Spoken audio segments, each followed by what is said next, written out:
Hello, beautiful souls. This is Sadhana. Welcome to my channel and welcome to Initial Impressions of the Lonely Dreamer Tarot by Melissa Wotherspoon. She is the creator of the Lowrider Dachshund as well as the Aura Lenormand, and I will put cards above or link them below in the description box.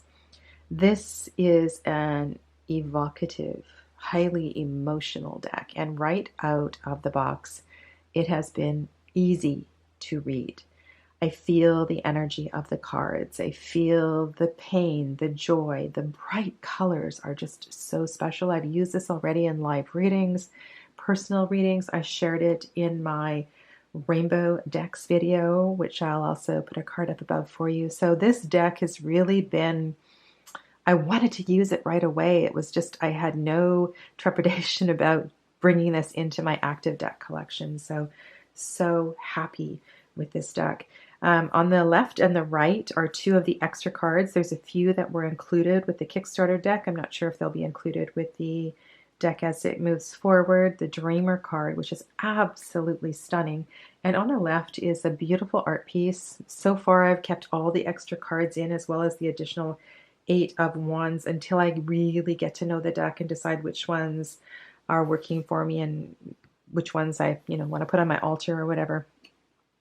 I'm going to get right into the cards and share with you some of my initial impressions, how things are reading, some of my observations, but overall it's a super colorful deck, and the subtle energy of the colors it just brings the readings alive. No trouble in reading and weaving stories as the cards, move across the table into fixed positions or just naturally evolving readings.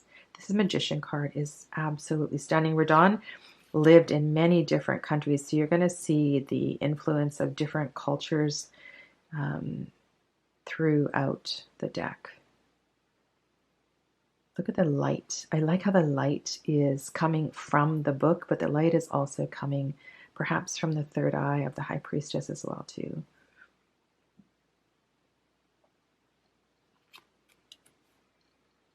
The Empress.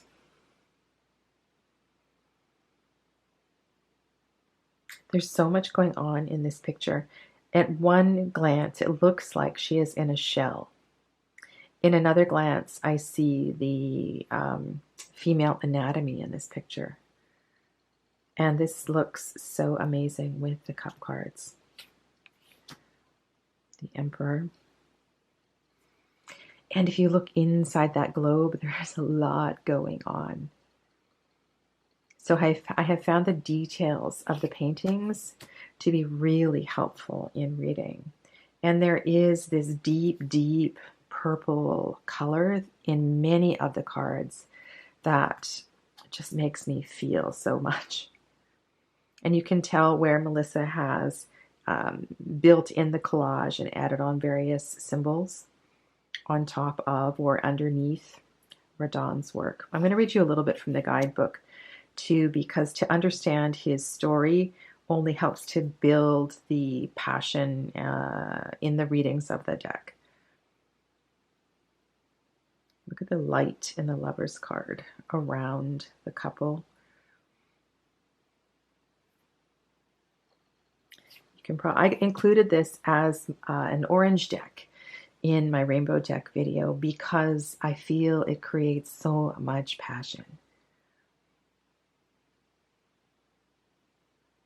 And whether those animals are standing on the edge of the world or they're flying, they have actually separated from the physical chariot and they're on their own. And it's such a perfect painting that she chose for the chariot card. That rainless chariot.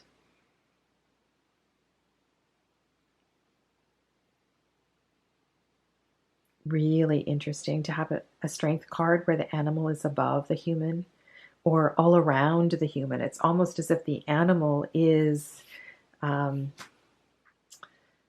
animal energy is coming from, like the animal energy is in the aura of the human. the Hermit. And I have a few postcards as well too. So early in the campaign, Melissa sent out postcards, larger versions of some of the cards, and the Hermit was one of them.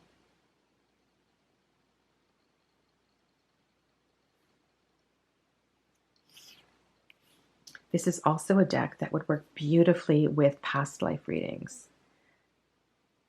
I'm always looking for decks that kind of transcend culture, transcend time, and I feel the energy here is perfect for that.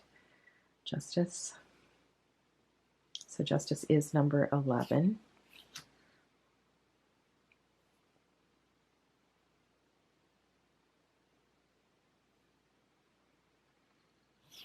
If you like color, this is such an amazing deck. And this symbol here, actually, I'm going to pull this one to the side.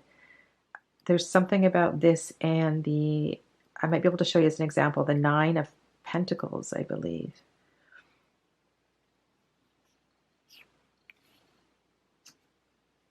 I'll put it over here.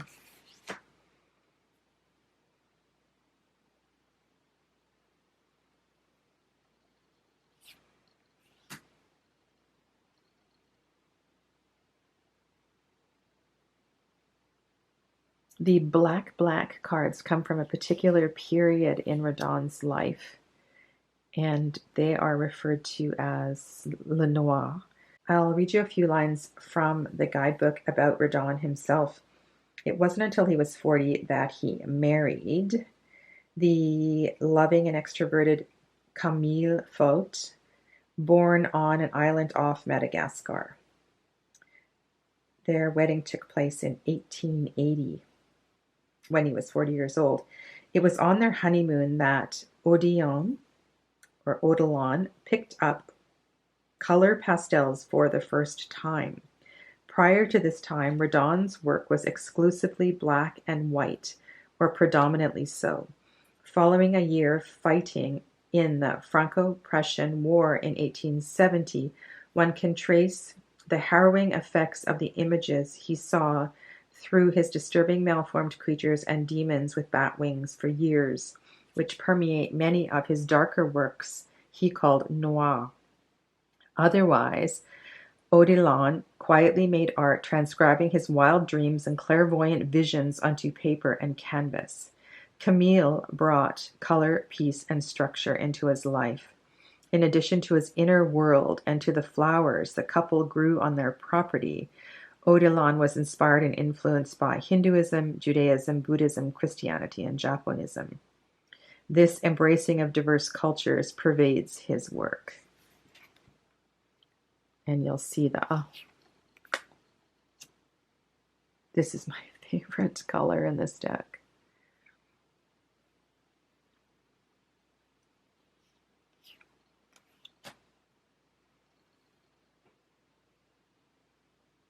And some really brilliant choices for the choice of the artwork with the tarot card. I'm going to leave that star there. I just like looking at it. The use of stained glass windows in a couple of the paintings is amazing. You'll see it on the 5 of Pentacles as well too. I'm actually going to pull that one to the side and we'll look at it with the 5 of Pentacles. And then there's the World card.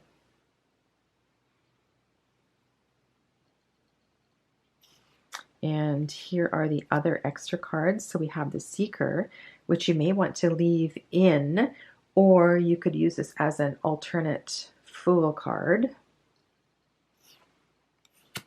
There is L'Ombre.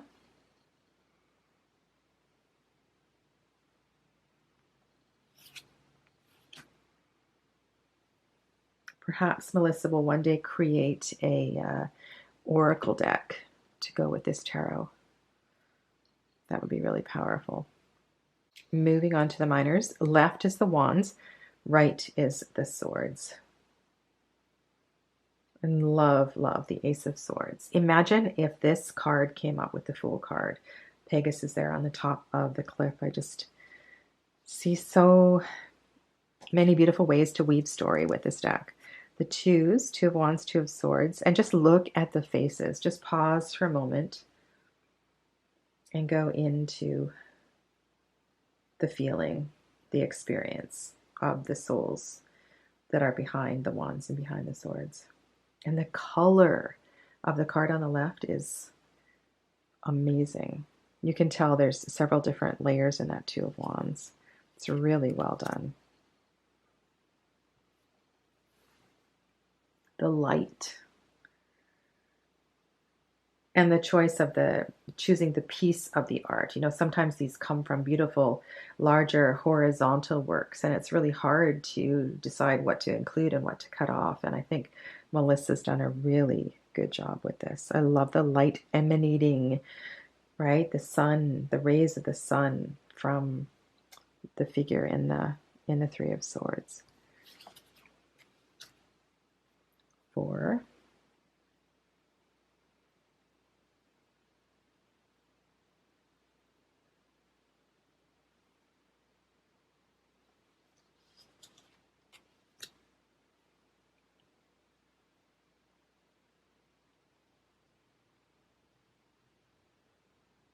This is really cool, how all these faces here are witnessing this event here. And I don't know if you can see on the camera, but the expression on this face is really powerful in the foreground of the Five of Swords. 6 of Wands, 6 of Swords. And here's another example of the faces observing on the right side of the 6 of Wands.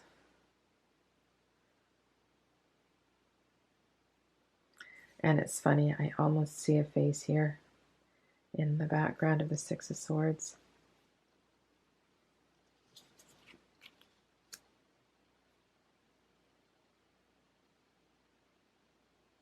Really clever how she included the swords here in this painting.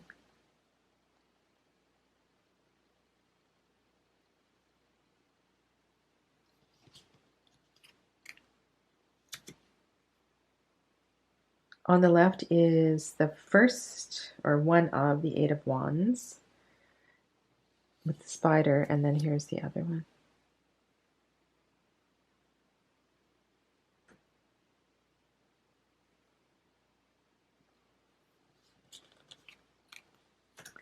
Nine of Swords, 9 of Wands.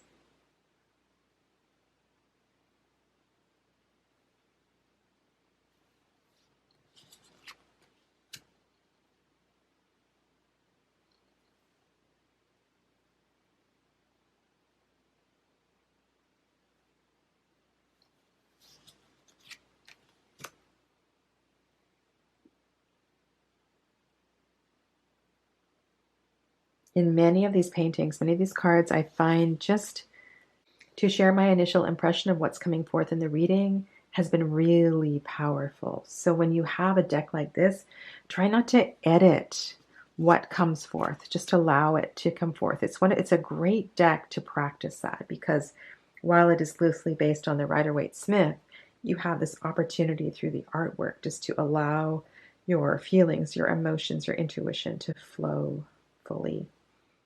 Queen of Wands, Queen of Swords. I love that the Queen of Swords is on a horse.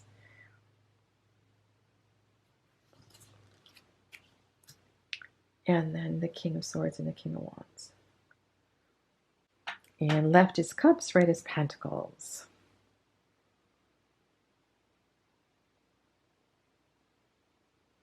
These cards just make me smile. They're so beautiful.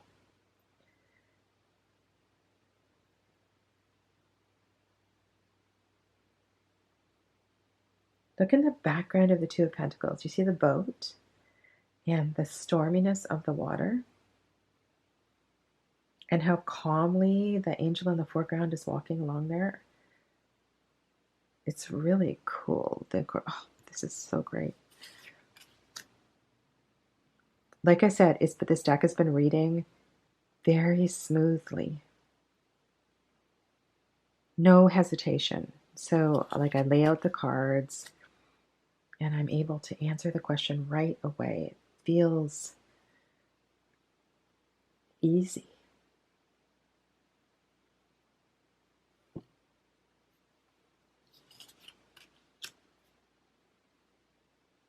There's the other stained glass window I was talking about. First one was this one in the Judgment card. Imagine seeing those in a full-size painting.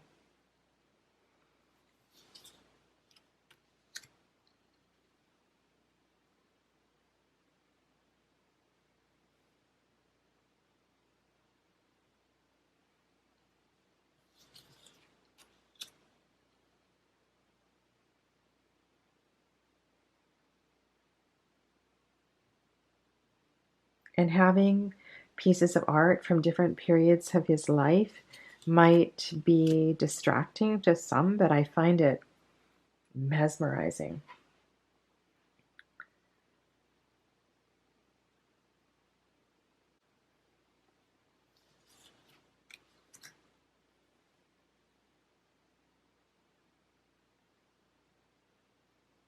Here's a little bit in the Nine of Pentacles. I guess that was just a style of his.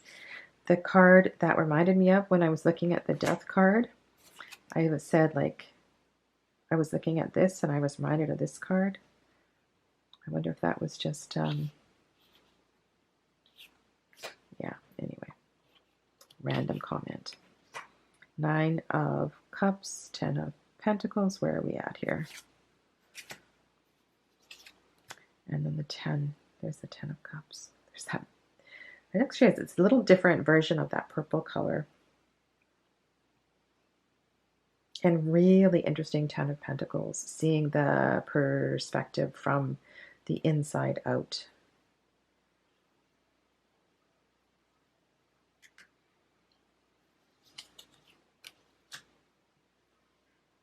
Love these two pages.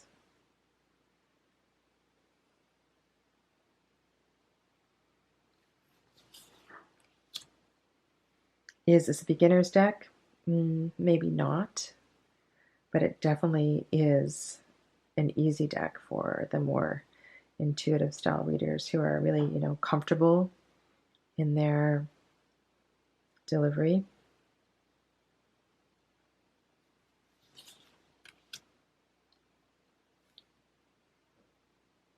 And I want to show you these two queens and kings side by side. I think she did a really good job in pairing up the kings and the queens. So I'll show you the Queen of Pentacles and the King of Pentacles, and then the Queen and King of Cups.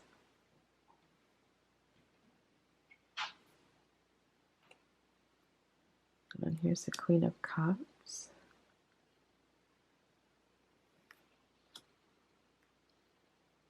And the King of Cups.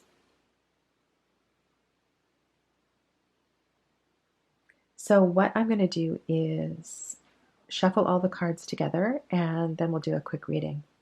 Before I do the reading, a quick look at the box and the little white book. The box is a card size box, magnetic opening, beautiful paper, quotes from the artist in several places on the box. I have placed there a little door opening on to the mysterious.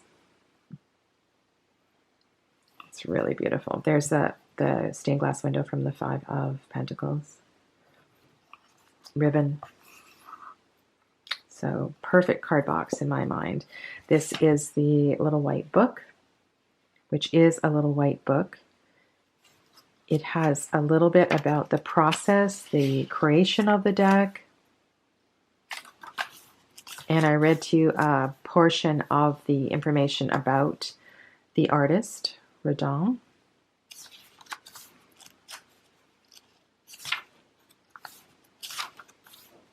And for the majors, there is a sufficient description.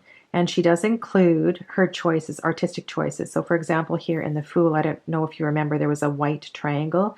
The white triangle in the universe symbolizes innocence and purity and the achieving of dreams. So it's great that she includes the reason for her artistic choices and gives us information about it, keywords at the end.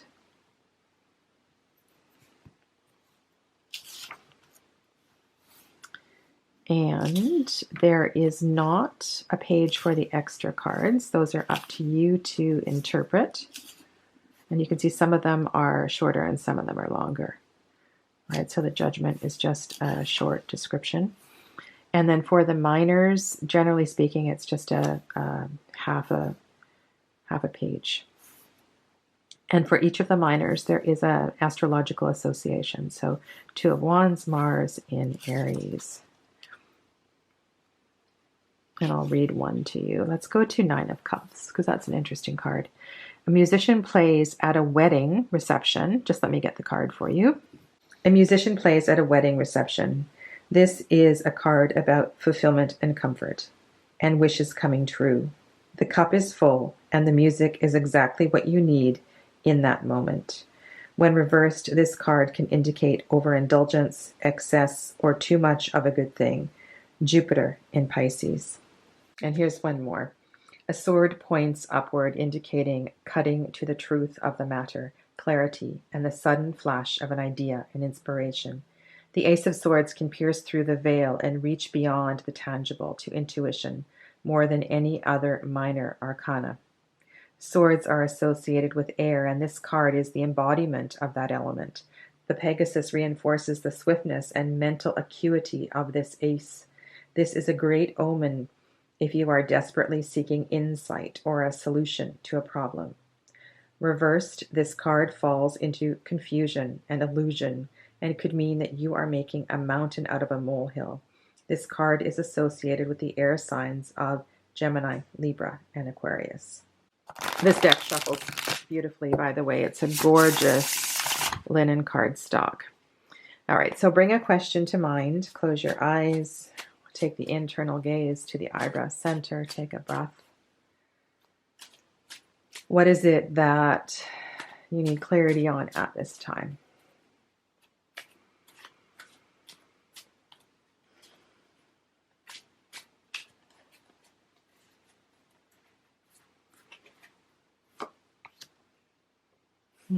Wheel of Fortune. So look to the artwork.